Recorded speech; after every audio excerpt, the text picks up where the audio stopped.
श्री श्याम मेरे प्यारे सभी भक्तों, आज मैं आपको खाटू श्याम जी का इतिहास और कहानी सुनाने जा रही हूँ। खाटू श्याम मंदिर सीकर राजस्थान में स्थित है। खाटू श्याम का इतिहास बहुत प्राचीन है। आज से लगभग 1000 ईसा पूर्व में इस मंदिर का निर्माण हुआ था। सीकर जिला मुख्यालय से 43 किलोमीटर दूर खाटू नामक गांव में बाबा का खाटू श्याम का प्राचीन मंदिर है। इस मंदिर में बाबा श्री कृष्ण और बरबरीक की पूजा होती है। खाटू श्याम बरबरीक का शीश है, जिसे बरबरीक ने भगवान श्री कृष्ण के कहने पर दान कर दिया था। कलयुग में खाटू श्याम को श्री कृष्ण का अवतार माना जाता है। खाटू श्याम को हारे का सहारा कहा जाता है, क्योंकि जिसकी मनोकामना कहीं पूरी नहीं होती उसको बाबा श्याम अवश्य पूरी करते हैं। खाटू श्याम का इतिहास महाभारत काल से ही है। पांडव पुत्र भीम के पौत्र थे, जिनसे खुश होकर भगवान श्री कृष्ण ने इनको कलयुग में अपने नाम से पूजनीय होने का आशीर्वाद दिया था। खाटू श्याम जी का नाम बचपन में बरबरीक था। घर परिवार, माता पिता और गुरुजन सभी इनको बरबरीक नाम से ही जानते थे। भगवान श्री कृष्ण ने इनको अपने घुंघरालू बालों की वजह से श्याम नाम दिया था। खाटू श्याम जी को श्याम बाबा, कलयुग का अवतार, शीश का दानी, खाटू वाला श्याम, हारे का सहारा, लखदातार, नीले घोड़े का स्वार, खाटू नरेश आदि नामों से जाना जाता है। खाटू श्याम को मोरवी नंदन भी कहा जाता है। खाटू श्याम की कहानी की शुरुआत मध्यकालीन महाभारत से शुरू होती है। बलवान भीम के पुत्र का नाम था घटोत्कच। घटोत्कच का विवाह दैत्य राजा मोरवी की पुत्री कामटकंठा के साथ हुआ था। मोरवी और घटोत्कच ने एक पुत्र को जन्म दिया, जिसका नाम था बरबरीक। बचपन से ही बरबरीक ने अपनी माता मोरवी और भगवान श्री कृष्ण से युद्ध कला सीखी। बरबरीक ने भगवान शिव की तपस्या की, जिससे प्रसन्न होकर शिवजी ने उन्हें 3 बाण दिए।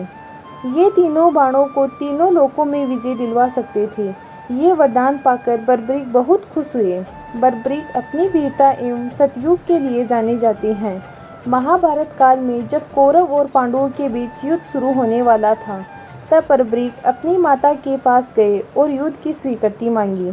इस पर उनकी माता ने उनसे पूछा कि तुम किसकी तरफ से युद्ध लड़ोगे।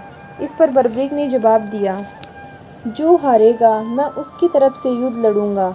माता से आज्ञा मिलने के बाद बरबरीक महाभारत का युद्ध देखने के लिए निकल पड़े। भगवान श्री कृष्ण ये सब देख रहे थे। भगवान श्री कृष्ण ने ब्राह्मण का रूप धारण करके रास्ते में जाते हुए बरबरीक को रोका और पूछा, हे बालक, तुम अकेले ये 3 बाण लेकर कहाँ जा रहे हो। तब बरबरीक ने जवाब दिया कि मैं महाभारत का युद्ध देखने जा रहा हूँ। श्री कृष्ण ने कहा, सिर्फ 3 बाण लेकर तुम युद्ध लड़ने जा रहे हो, इनसे तो 3 सैनिक भी नहीं मरेंगे।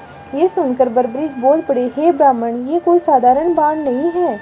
ये बाण मेरे आराध्य महाप्रभु शिवजी ने मुझे दिए हैं। 3 बाण तो क्या, सिर्फ 1 बाण ही पल में ही युद्ध को खत्म कर देगा।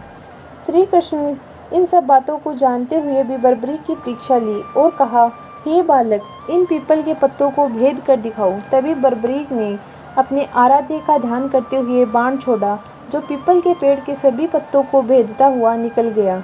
बरबरीक ने ब्राह्मण से पूछा, आप कौन हो और मुझसे क्या चाहते हो। इस पर उस ब्राह्मण ने जवाब दिया कि मुझे दान चाहिए, क्या तुम दे सकते हो। बरबरीक ने कहा, मांगो, आपको क्या चाहिए। तब ब्राह्मण ने उनका शीश दान में मांग लिया। ये सुनते ही बरबरीक समझ गया कि ये कोई साधारण आदमी नहीं है, तो उन्होंने ब्राह्मण को अपनी वास्तविक रूप में आने को कहा।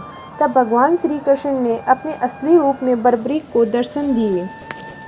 अपने गुरु को सामने पाकर बरबरीक धन्य हो गए। फिर दूसरे दिन फाल्गुन शुक्ल द्वादशी को स्नान करके अपने हाथों से बरबरीक ने बिना देरी किए अपना शीश काटकर भगवान के चरणों में रख दिया। भगवान श्री कृष्ण ने शीश को एक ऊंचे स्थान पर रखा ताकि बरबरीक महाभारत का युद्ध देख सके। बरबरीक की दानवीरता से खुश होकर श्री कृष्ण ने उन्हें अपना नाम श्याम उपहार स्वरूप भेंट किया। साथ ही आशीर्वाद भी दिया कि आने वाले युग में तुम मेरे नाम से पूजे जाओगे। जब भी कोई हारा टूटा हुआ भक्त तुम्हारे पास आएगा, तुम्हारी पूजा से उसके सभी काम पूर्ण होंगे। आज भी विश्व विख्यात खाटू श्याम जी का मंदिर उसी स्थान पर बना हुआ है जहां पर उनका शीश रखा गया था। तो यह थी खाटू श्याम जी की बेहद अद्भुत कहानी।